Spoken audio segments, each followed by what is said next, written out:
तो बच्चों इस वीडियो के अंदर हम करेंगे क्लास 10th के chapter number 11 areas related to circles की एक्सरसाइज 11.1 का क्वेश्चन नंबर 11। तो क्वेश्चन 11 में हमें दिया है a car has two wipers which do not overlap, each wiper has a blade of length 25 centimetre sweeping through an angle of 115 degree, find the total area cleaned at each sweep of the blades. तो इसके अंदर हमसे क्या बताया, दो wiper हैं, जैसे एक वाइपर हमें मान लिया पी क्यू लेंथ और एक मान लिया हमने कौन सी आर एस, और दोनों ही लेंथ कितने कितनी है 25 सेंटीमीटर। तो कोई वाइपर है, जैसे मान लिया ये वाला वाइपर है पी क्यू, तो ये किस तरीके से घूमता होगा, ये ऐसे करके घूमेगा 115 डिग्री का ये एंगल बनाएगा, ये ऐसे पी वाला पॉइंट तो फिक्स हो जाएगा और ये ऐसे करके यहाँ तक घूमता रहेगा। ऐसे ही एक दूसरा वाइपर है, दूसरे वाले का नाम क्या है आर एस, तो ये आर एस वाला जो वाइपर है ये आर पॉइंट फिक्स हो जाएगा और यहाँ से ये ऐसे करके घूमना शुरू करेगा। ये दोनों एक दूसरे को ओवरलैप नहीं करेंगे, ये इसने क्वेश्चन में ही बता दिया। अब बात आती है कि ये क्या बन गया हमारे पास। तो देखिए अगर मान लीजिए ये पूरा का पूरा इसको इस तरीके से वाइपर को चलाया जाता, अगर ये 115 के आगे भी जाता तो ये पूरा क्या बना देता, एक सर्कल बना देता। भाई वाइपर कैसे घूमेगा, वाइपर इस तरीके से घूमता हुआ जाएगा पूरा का पूरा, ठीक है, लेकिन ये बस यहां तक जा रहा है तो ये एक सेक्टर बन गया, क्योंकि अगर हम इसको पूरा बनाते तो ये ऐसे करके जा सकता है, पूरा का पूरा यहाँ पर वापस आ जाएगा, तो ये सर्कल का एक सेक्टर बन जाएगा, क्योंकि यहाँ से यहाँ तक ये क्या हो जाएगी रेडियस, ये भी क्या हो गई रेडियस, और ये क्या हो गई हमारे पास ये सर्कल की हो गई आर्क। तो एक क्या बन गया, ये सेक्टर बन गया।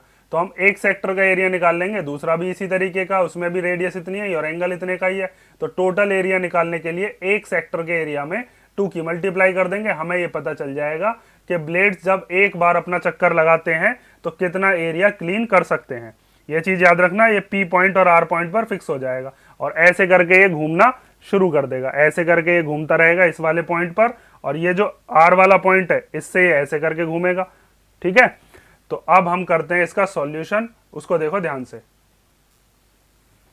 तो हम क्या काम करते हैं, सबसे पहले जो हमें दे रखी है लेंथ ऑफ ब्लेड्स, वो जो लेंथ ऑफ ब्लेड्स है उसको हम क्या मानेंगे, उसको हम मानेंगे रेडियस ऑफ सेक्टर। कितनी दे रखी है 25 सेंटीमीटर, और जो हमें एंगल है वो कितना दे रखा है, थीटा हम ले लेते हैं 115 डिग्री। तो हमें निकालना है total area, total area cleaned at each sweep of the blades. तो उसके लिए हम क्या करने वाले हैं, उसके लिए हम दो दो बार तो निकालेंगे नहीं, एक का निकाल लेते हैं हम, 2 की मल्टीप्लाई कर देंगे क्या एरिया ऑफ सेक्टर में, क्योंकि ये क्या बना रही है सेक्टर बना रही है, ठीक है। तो अब 2 इंटू सेक्टर का एरिया क्या होता है, वो होता है theta upon 360 into pi r square. तो वैल्यूज को आप पुट कर लो और उसके बाद सॉल्यूशन ही है बस अब तो 2 इंटू थीटा की जगह पर कितना रखेंगे 115 अपॉन में 360, पाई की जगह पर आ गया 22/7, और रेडियस कितनी ले लेंगे हम 25। तो ये हो गया 25 इंटू 25।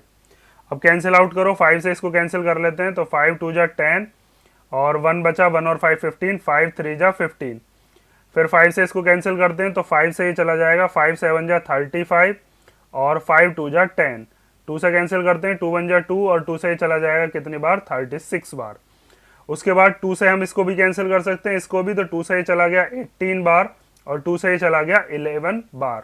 अब हमारे पास क्या क्या बचा, क्योंकि यहाँ पर 18 से अब तो कुछ कटेगा नहीं, तो सीधी सीधी अब क्या बची है मल्टीप्लीकेशन कर दो। अब 23 इंटू 11 इंटू 25 इंटू 25, और अपॉन में क्या है इसके 18 है और 7 है, तो यहाँ पर हम लिख लेते हैं 18 इंटू 7।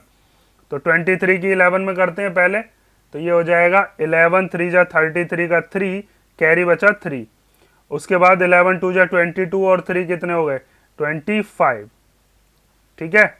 और मल्टीप्लाई 25 की 25 में करेंगे तो 625, 25 का स्क्वायर होता है। 7 की मल्टीप्लाई इसमें कर लो, या फिर आपको 18 7 जा पता होगा, कैसे भी कर लो। 7 8 जा 56 का 6, कैरी 5, 7 1 जा 7 और 5 कितने हो गए 12।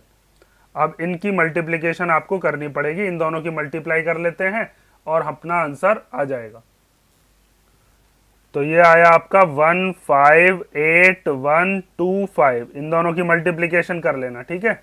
और अपॉन में क्या है इसके 126 सेंटीमीटर स्क्वायर, क्योंकि ये किस में है, सेंटीमीटर में, ठीक है। तो ये हो गया आपका क्वेश्चन नंबर 11। इसमें बस ये चीज ध्यान रखना कि ये सेक्टर क्यों बना रहे हैं और ये ओवरलैप नहीं कर रहे हैं, ये मैंने आपको यहाँ पर बता ही दिया।